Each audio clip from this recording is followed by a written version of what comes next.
A history of the ASEAN establishment. Colonialism, nationalism, and Cold War politics were some issues that influenced Southeast Asia's long and complex history. After World War II, the region experienced several challenges as newly independent nations attempted to build their countries amidst political upheaval, poverty, and underdevelopment. To promote regional cooperation and development while preserving regional peace and stability, Indonesia, Malaysia, the Philippines, Singapore, and Thailand agreed to establish the Association of Southeast Asian Nations, ASEAN, in 1967. And here is a short history of the establishment of ASEAN. The turning point of Southeast Asia. An important turning point in Southeast Asian history was the founding of ASEAN. The purpose of forming ASEAN was to unite countries in Southeast Asia, which at that time were divided due to ideological battles and geopolitical interests after World War II.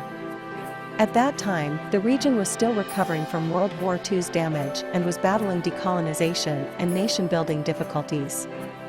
As the United States and the Soviet Union fought for influence and support in the region, the Cold War also influenced the history of Southeast Asia.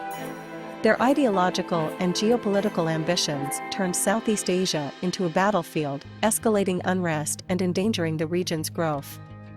The role of SEATO during the Cold War era. In 1954, Australia, France, New Zealand, Pakistan, the Philippines, Thailand, the United Kingdom, and the United States established the Southeast Asian Treaty Organization, SEATO. The establishment purpose of SEATO was to support its member states' security and economies while fending off the feared threat of communism in the region.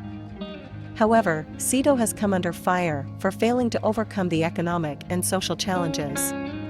Moreover, SEATO also was perceived by some countries in the region as an instrument of Western imperialism. The Konfrontasi Conflict. Another important event that contributed to the establishment of ASEAN was the Konfrontasi War. In the 1960s, Sukarno, the Indonesian president, conducted a confrontation foreign policy with Malaysia, which he believed Malaysia to be a British puppet state. The conflict threatened regional stability and underlined the need for more communication and cooperation among Southeast Asian nations. The ASEAN Declaration. Considering the importance of regional stability, Indonesia, Malaysia, the Philippines, Singapore, and Thailand signed the ASEAN Declaration in Bangkok, Thailand on the 8th of August, 1967. The declaration reaffirmed their commitment to promoting regional cooperation to maintain peace and stability.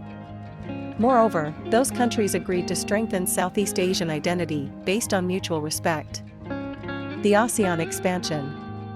After the ASEAN Declaration in 1967, Brunei Darussalam, Cambodia, Laos, Myanmar, and Vietnam joined ASEAN. The organization continued to promote political and security cooperation, economic integration, and cross-cultural interchange in the region. Moreover, ASEAN develops partnerships with other non-ASEAN countries and has taken an active role in regional and international issues. ASEAN Charter as an ASEAN operational blueprint.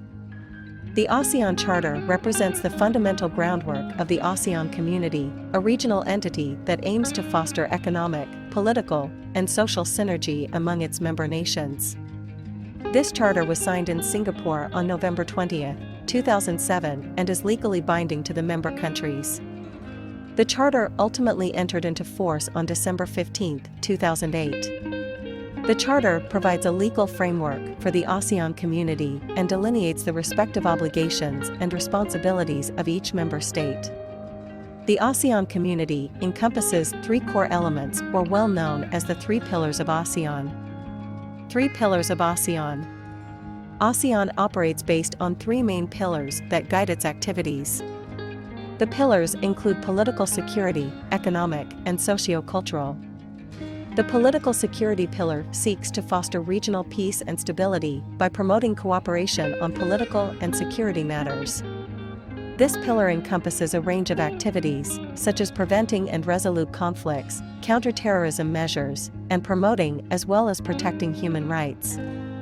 The economic pillar aims to stimulate economic development, encourage free trade, and increase investment among the ASEAN member states.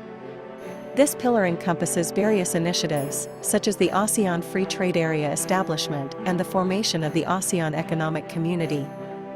The socio-cultural pillar seeks to facilitate social and cultural cooperation at the regional level, covering areas such as education, healthcare, and environmental protection.